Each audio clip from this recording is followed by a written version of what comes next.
Hi guys, welcome to my new blog. साथीहरु, मेरो ब्लगमा तपाईलाई धेरै धेरै स्वागत छ। आज हामीसँग आउनु भएको छ हाम्रो गेस्ट मेरो कान्छा छोरा हुनुहुन्छ।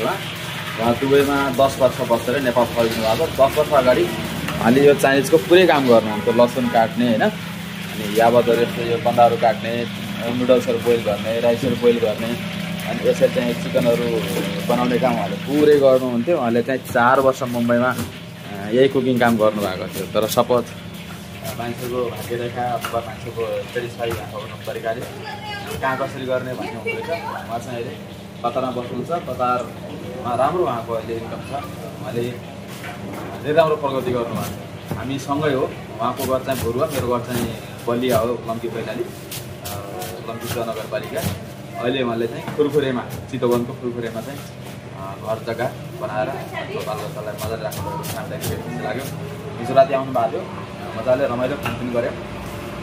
आज अब एकदमै नयाँ नयाँ कुराहरू होइन, विदेशका कुराहरू, स्वदेशका कुराहरू सेयर गर्ने, रमाइलो कुराकानी गर्ने जमर्को भएको छ। एकदम खुसी लाग्यो। 2वटा लेग पिस, 1 प्लेट पकौडा। तपाईँ काम सिक्दै हुनुहुन्छ। तपाईँले त काम सकाएर छोडेर विदेश हिँड्नुभयो नि त।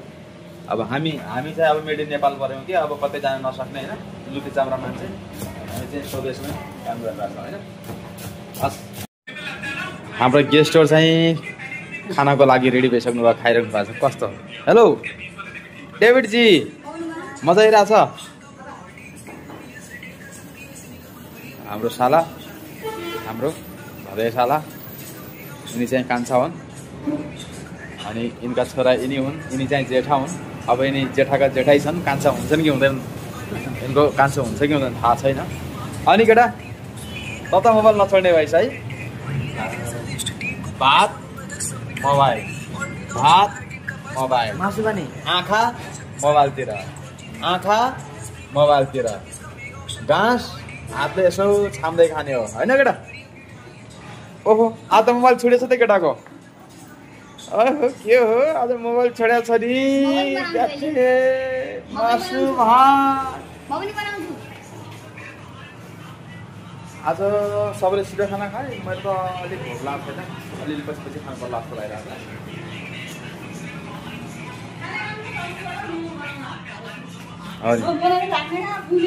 छ। जान लाग्यो घर? कति बजी जाने अहिले? तत्काल गइहाल्ने कि?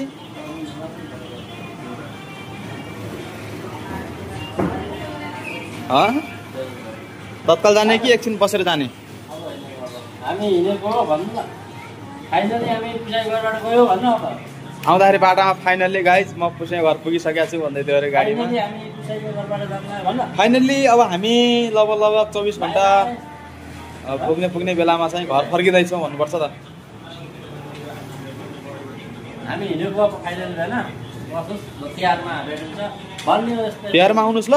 के खानुहुन्छ तिहारमा? म त्यो चिज धेरै लिएर राख्छु। तिहारमा तपाईँ के खानुहुन्छ धेरै? तपाईँलाई के मनपर्छ म त्यही लिएर राख्छु। के खाने? लाज लाग्छ? कस्तो लाज मानेको त हो अन्त?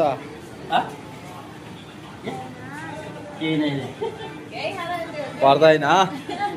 मासु भात भए पुग्छ हो कि होइन? मजाले मासु भात खाने हो। मासुको दालमा घिउ हालेर लत्ती मारी खाने हो है, दम दमी। अनि सुशील, आहा डेभिड त जा रहा है।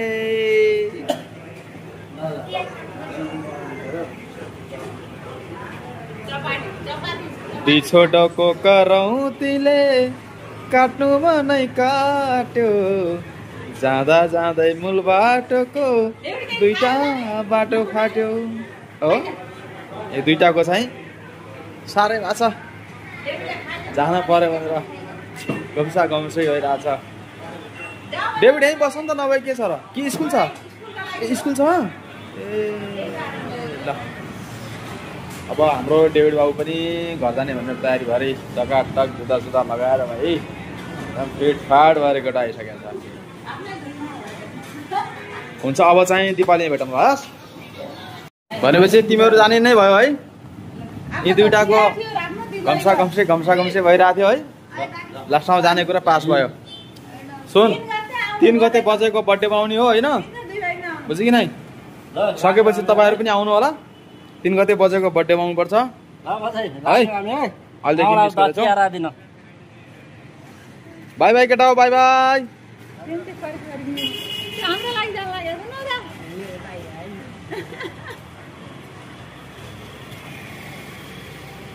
डेभिड र चाहिँ सुशीलको साह्रै दोस्ती कालो कालो मुकालेले डेभिडले मुकाएर दुई टाइम आफू धोइए अङ्गाले हालेर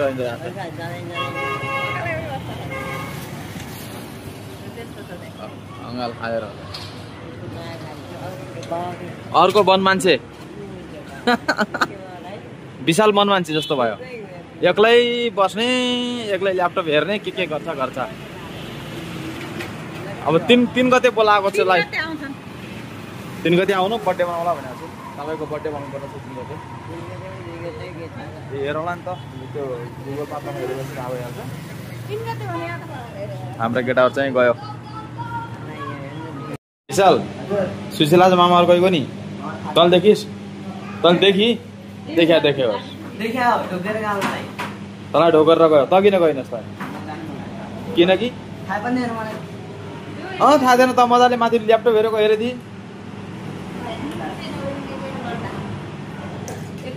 पर्सि आउँछ बजेको बर्थडे बनाउने हो नि त 2 गते कि 3 गते पर्सि भन्दाखेरि अर्को दिन पर्सि के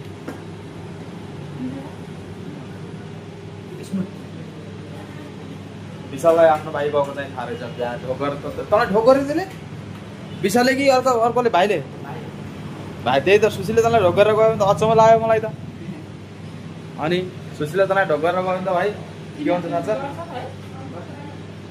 त्यस्तो अब केही दिन पर्यादिन गर्छ मात्र कहाँ गर्छ होला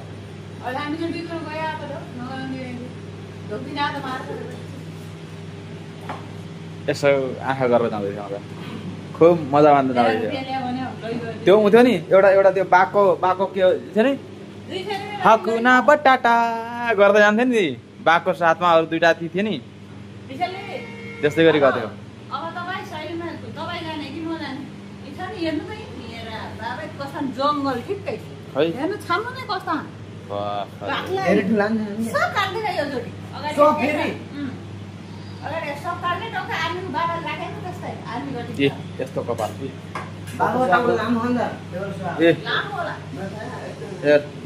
यस्तो कपाल बनाउने बुझिस्